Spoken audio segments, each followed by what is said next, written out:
श्रेयस, अरे तू तरी काहीतरी बोल. तुला कळतंय का? आजीने प्रॉपर्टी जर माझ्या नावावर केली ना तर तुला घराबाहेर राहायला जावं लागेल.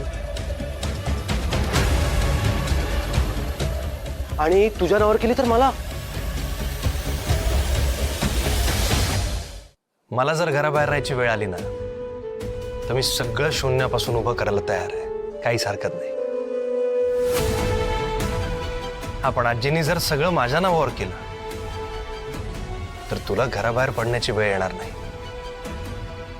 शब्द देतो तसा. आणि अरे, आजी योग्य तोच निर्णय घेणार, विश्वास ठेव. आणि आजीचा निर्णय चूक आहे का बरोबर आहे हे तिला विचारण्या इतका मी मोठा झालेलो नाहीये.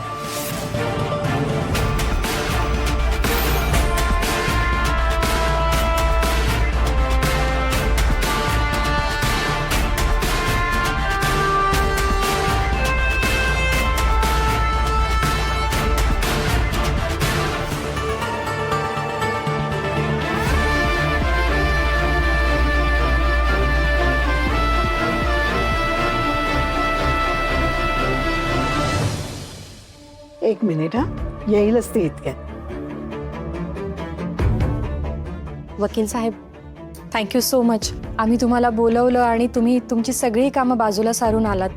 थँक्यू. थँक्यू म्हणू नका, उलट मीच सॉरी म्हणायला हवं. खरं तर अक्षयने त्या 50 एकर जमिनीच्या बाबतीत जेव्हा मला फोन केला होता तेव्हा मी स्वतःहून आजींना सांगायला पाहिजे होतं की अक्षयने मला फोन केला आहे ते, आणि तो सगळं काही स्वतःच्या नावावर करून घ्यायचा प्रयत्न करतोय. परंतु त्याने मला धमकी दिली, त्यामुळे मीही जरा घाबरलोच होतो. शेवटी प्रत्येकाला स्वतःचा जीव प्यारा असतोच ना, आणि मलाही मुलंबाळं आहेतच की. थोडी का व्हायना पण भीती तर वाटणारच ना. नाही, बरोबर आहे तुमचं. अहो, घाबरणं साहजिक आहे. ते पण तुमच्या जागी दुसरं कोणी असतं ना तरी असंच घाबरलं असतं. अहो, पण अक्षय सर असे नव्हते हो. साधा सरळ मुलगा होता तो, पण तो असं काही करेल याची मला काही कल्पना नव्हती. काय बोलायचं हो, पैसा हो पैसा भल्या भल्यांची मती फिरवतो. अहो, मला तरी कुठे कल्पना होती या घरात माझ्या नाकाखाली हे असलं काही होत असेल म्हणून. त्याच्या वागण्यात बदल झाला होता, पण मला वाटलं जेलसी पोटी तो असं वाकडं वागत असेल म्हणून मी दुर्लक्ष करत होते. त्याची बदल इतकी जाईल असं वाटलं नव्हतं हो. पण आज तारानं माझे डोळे उघडले. वाईट तर या गोष्टीचं वाटतंय की हे दोघंही इतकं मोठं प्लॅनिंग इतक्या राजरोसपणे करत होते. कोणी बघेल ऐकेल ह्याचं भान सुद्धा